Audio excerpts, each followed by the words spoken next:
हाँ friends, welcome to cases classes. दोस्तों आज मैं बात करने वाला हूँ कुछ एक ऐसी का जो आप देख रहे हैं बाहर लिखा है कहानी इंग्लिश की हिंदी में। तो बात ये इंग्लिश की कहानी क्या क्या है, कुछ इम्पॉर्टेंट फैक्ट हैं जो आपके लिए बहुत महत्वपूर्ण हो सकते हैं।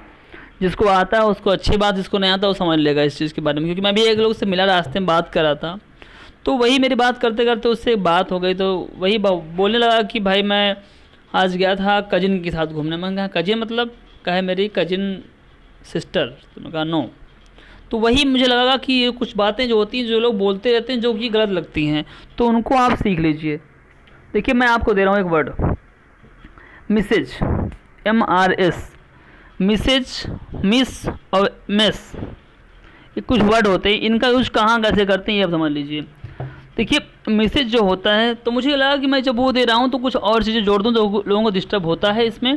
देखिए MRS, मिसेज, जो स्त्री या महिला, जो महिला क्या होती है, विवाहित होती है, उसका कोई नाम लोगे आप, Mrs Savita, Mrs Neha, Mrs कुछ भी बोलो, जैसे भी कोई नाम हो सकता है, तो वहाँ पर आप मिसेज बोलेंगे। क्या बोलेंगे? मिसेज, जब वो विवाहित होंगी। ठीक। लेकिन अगर वही, ये बात हुई है विवाहित की, ठीक दोस्तों, विवाहित, वहीं अगर कोई महिला अविवाहित है, ठीक, उसके लिए यूज़ करेंगे हम मिस। ठीक दोस्तों, मैंने उससे पूछा, उसने कहा मिस की स्पेलिंग MIS होती है, तो मुझे लगा कि ये भी ज़रूरी है। तो मिस की स्पेलिंग MISS होती है। यानी अगर कोई लड़की विवाहित नहीं है, यानी कि उसकी शादी नहीं हुई है, तो उसको हम बोलेंगे Miss Sunita, Miss Sheela, Miss Savita, ऐसे कुछ भी बोल सकते हैं जो भी आपको बोलना हो। ठीक। लेकिन एक शब्द होता है MS, इसका भी हम बोलते हैं हिंदी में मिस। तो ये जो होता है MS जो होता है, लिखना भी होता है पढ़ना भी होता है। MS जो होता है, किसी से लिखना है आपको, MS लिख देंगे किसी नाम के पहले, तो चाहे वो विवाहित हो और चाहे विवाहित ना हो, यानी कि विवाहित और अविवाहित दोनों के लिए एक शब्द होता है MS। ठीक, मिस। ये आप इंग्लिश में लिखेंगे तो इसको, और हिंदी में तो ऐसे ये कर देंगे तो वो सबके लिए हो जाता है। ठीक दोस्तों, देखिए ये वर्ड मुझे पता है आपको सब आ रहा होगा, लेकिन कुछ लोगों को नहीं आ रहा होगा, तो ये उनके लिए दोस्तों है। फिर देखिए अंकल तो आपको पता है, आंटी अंकल सब पता है। मैं एक बात पहले मैंने बताया था, कजन।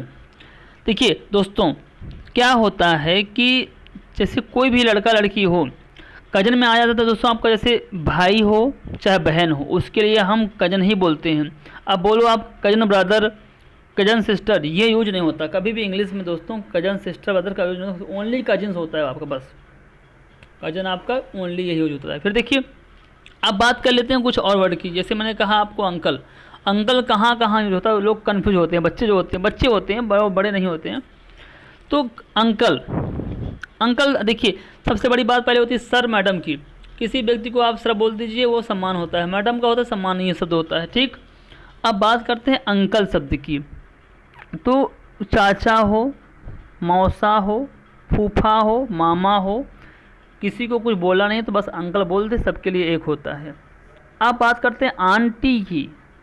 देखिए आंटी इस तरह भी होता है, इस तरह भी लिखते हैं, और आंटी की स्पेलिंग ये भी होती है, सभी के लिए एक होता है। चाहे वो चाची हो, चाहे वो ताई हो, मामी हो, मौसी हो, बुआ हो, सभी के लिए ये यूज होता है। तो ये रहे कुछ वर्ड जो मुझे लगा मैं आपको दे दूँ।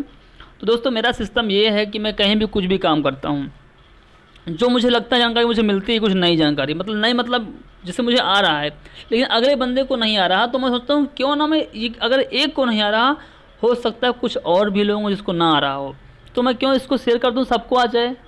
भाई देखिए जब तक पढ़ेगा इंडिया तो बढ़ेगा इंडिया। मेरा उद्देश्य है कि हर व्यक्ति शिक्षित हो। छोटी छोटी जानकारी है दोस्तों, बहुत बड़ी नहीं है कुछ भी।